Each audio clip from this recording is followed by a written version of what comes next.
Hello GL, I'm Sam Wallace and this is your GLTV news brief for Friday, April 13, 2018.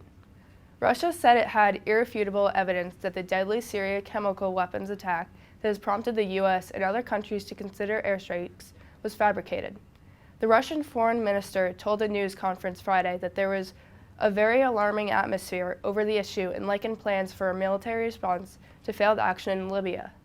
Activists and aid groups said dozens died in the assault, located at the last rebel stronghold. This area has been subjected to intensive bombing by Syria's Russian-backed regime.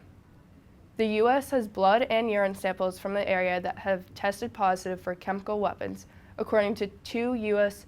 officials familiar with the intelligence.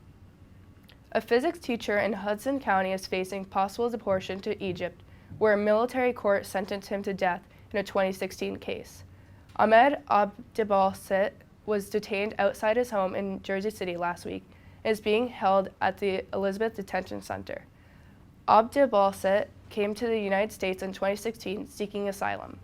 A physics professor at the University of Cairo, he was expelled from the institution after organizing peaceful protests of a military coup to remove the former president. In May 2016, an Egyptian military court sentenced him to death after he and 27 other protesters were convicted of terrorism charges. The military trial denied the men basic due process and relied on confessions that the defendants said were obtained under torture. The teacher is a husband and father of two. He is scheduled to appear at a hearing next month in an immigration court.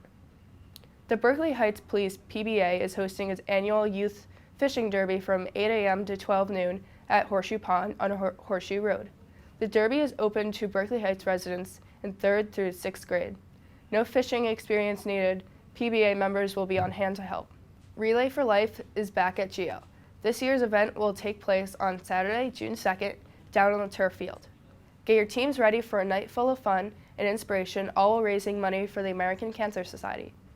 Yesterday was a toss-up GL sports. GL baseball tied Cranford 4-4 in the home opener. GL golf lost to Scotch Plains 160 to 154. GL softball beat Westfield 7-4. I'm Sam Wallace, and this has been your GLTV News Brief. Have a great weekend, GL.